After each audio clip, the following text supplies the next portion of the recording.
No? Yet. She will give you the sign when it's ready. Hello, hello. Hey guys, can you hear me? No, it's okay. I would love for you to join. Please sit down. But yeah, lovely talk by the other speaker before, and great points to take and learn.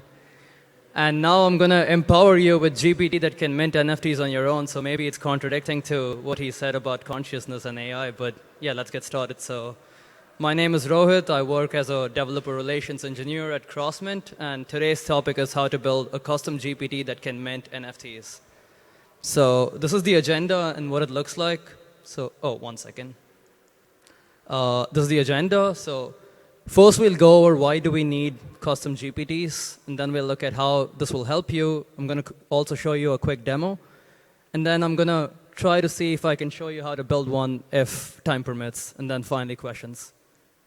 So why exactly do we need custom GPTs for this? So right now, creating NFT collections, deploying smart contracts is very, very complicated. If it takes like 20 different steps, 5 different tools, takes a lot of engineering work.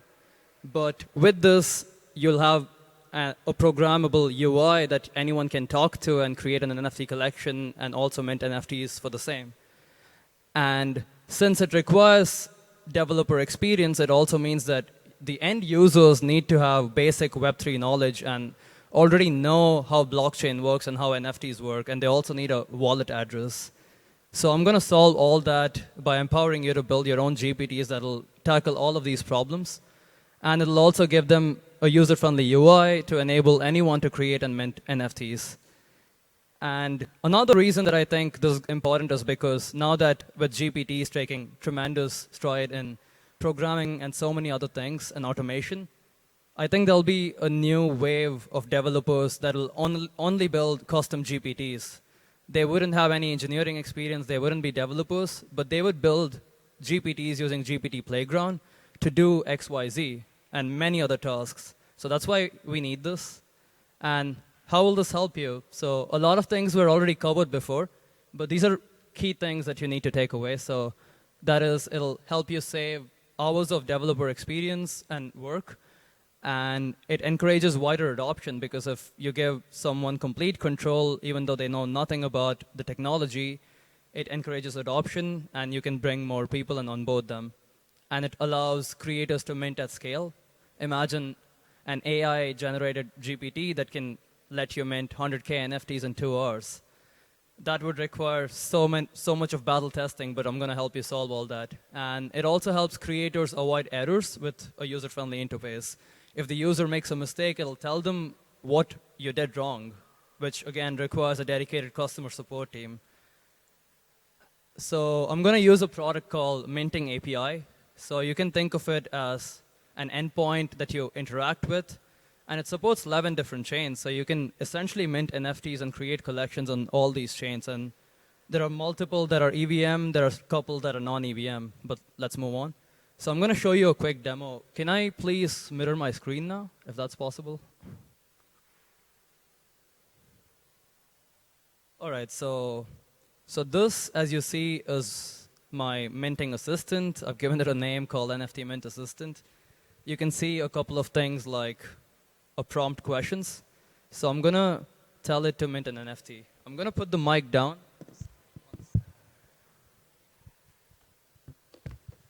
Okay, so can you guys still hear me? But can someone hold the mic for me, please? Thank you. No, it's okay. Just for 2 minutes, sorry.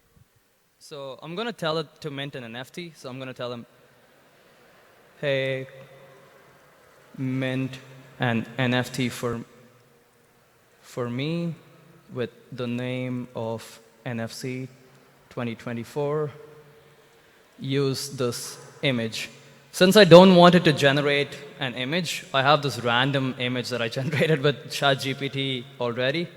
So I'm going to get this image URL, and I'm going to paste it here. And I'm going to tell them also mint the NFT on Solana to this email address. And then I'm going to give it my email. Let me ensure it's correct. OK, that looks good. So now when I do this, it'll ask me for a permission to actually interact with the code base that is in the backend. Once I confirm, it's going to hit the API endpoint, and it's going to generate the NFT. And you can see that this took only like 30 seconds. And now, if I click on this, it'll also show me the metadata that it passed around. So you can see that the name is NFT for NFC24. These are the attributes, a bunch of other things. So I'm going to go here. And this is a cross-mint wallet. So let's say if a user do not have any wallet, it creates a custodial wallet to your email address that you can see here. And it sends the NFT to that. So what is the name again? Let me quickly refresh. Oh, yeah, here it is. NFC2024. So now when I go back and match the name, it says NFC2024. Description is NFT for NFC2024. And you can see that it has today's date, category is technology, because this is random generated by ChatGPT.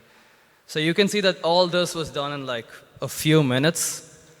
And now I'm going to move on to the slides, if you can show that again. OK, so how do we build one? A couple of different things. So right now, ChatGPT has access restricted this because you already need to have a ChatGPT Plus account to build this. And the other is self-serve, free of cost. So you need an account on Crossmint's console and some creativity, of course, because to build an AI is not that simple. So you can scan this QR code, go to the website, sign up. It takes less than 2 minutes. And once you've done this, you can move on to the next step. So since I told you that you need API keys, you need to create an API key from the console. Can I get access back to my computer once again?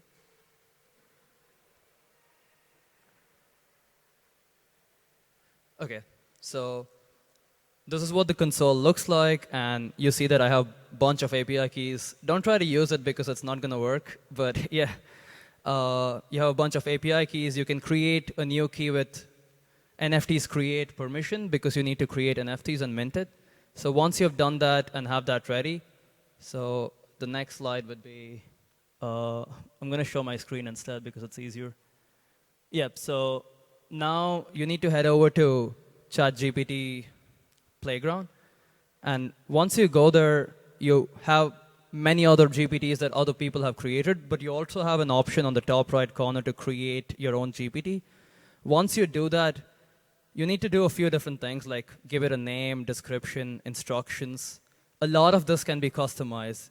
So, and you can also give it conversation starters. It's like, you know, if you're going to a debate, you already have a bunch of things on what the person would ask, how they would talk. So it's the same here. And remove Dolly generation unless you want like images generated by Dolly. So I'm going to remove that. And you need code interpreter because it's ultimately running code and calling an API. And this is the most powerful part. So here you have something called as actions. This is where all the magic happens. And again, since I would like to keep this as no code as possible, I've already done a bunch of things to make it simple. So if you go to this particular, if you go to the next slide, you have this QR code, which is nothing but a code file that is structure. So it's a YAML file that tells the GPT to where it should call the API and what it should perform. So it gives it a bunch of instructions. So this is the URL. So I just need to like copy this and paste this here. And you have an option that says import from URL. Once I paste this and click on import, it'll automatically fetch everything for you. You have to do nothing else.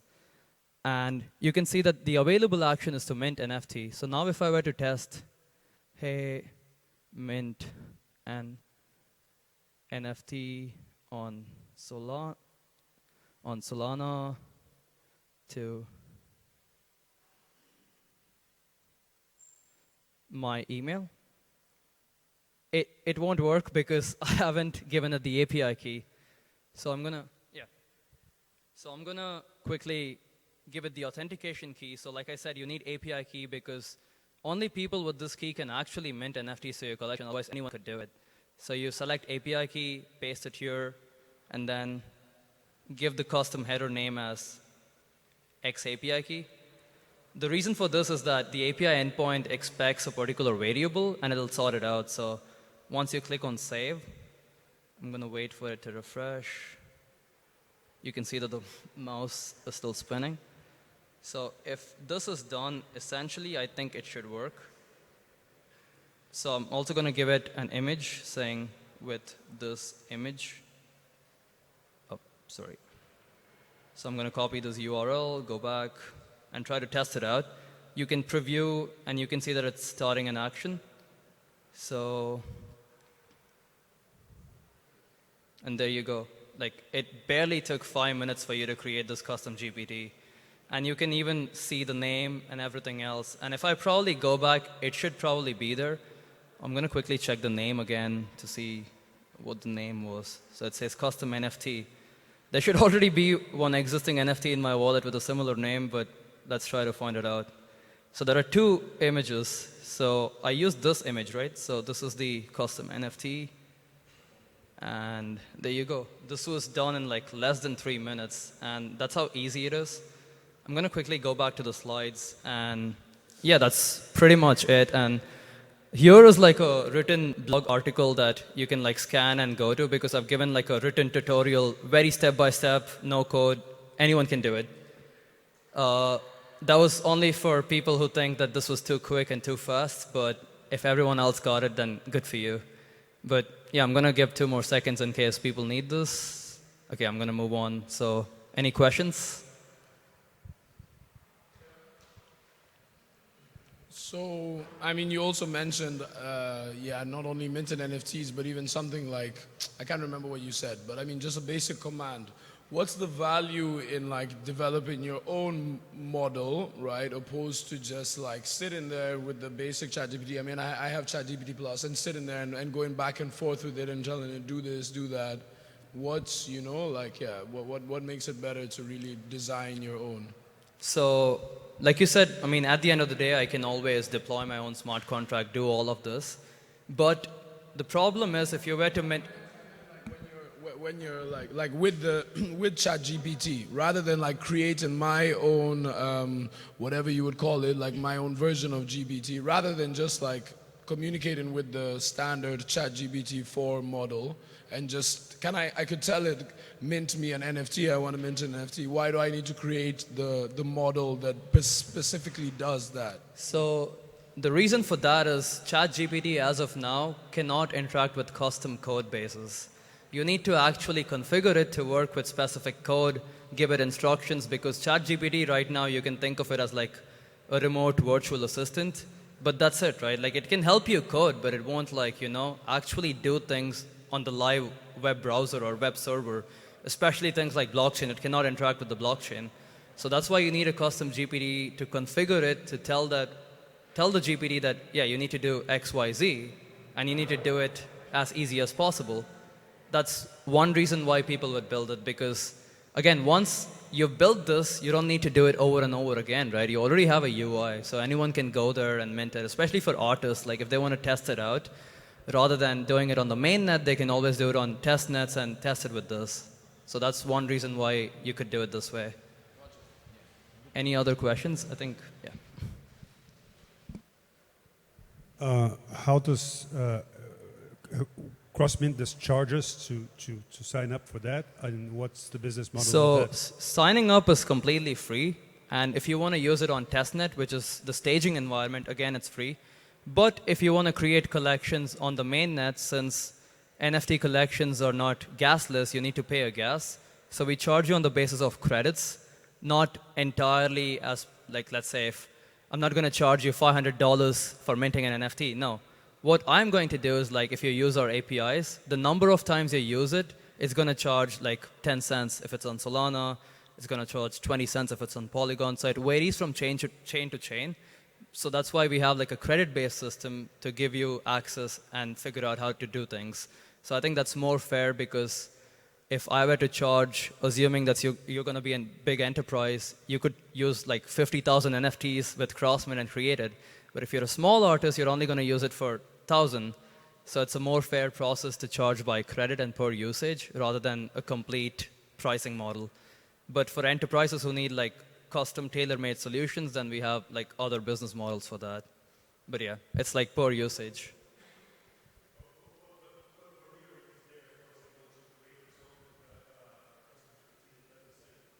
Because right now, I don't think there are any other APIs that can interact with the blockchain and actually query the blockchain to create collections and NFTs. I did some research before applying for this talk, and I don't think there are any GPTs right now. So here, when you go to GPT Playground, so I'm going to go back. Here, you can search a bunch of GPTs that other people have created. You can probably find things similar to NFT, but none of them actually interact with the blockchain and create NFTs. So I think this is the only one out there so far.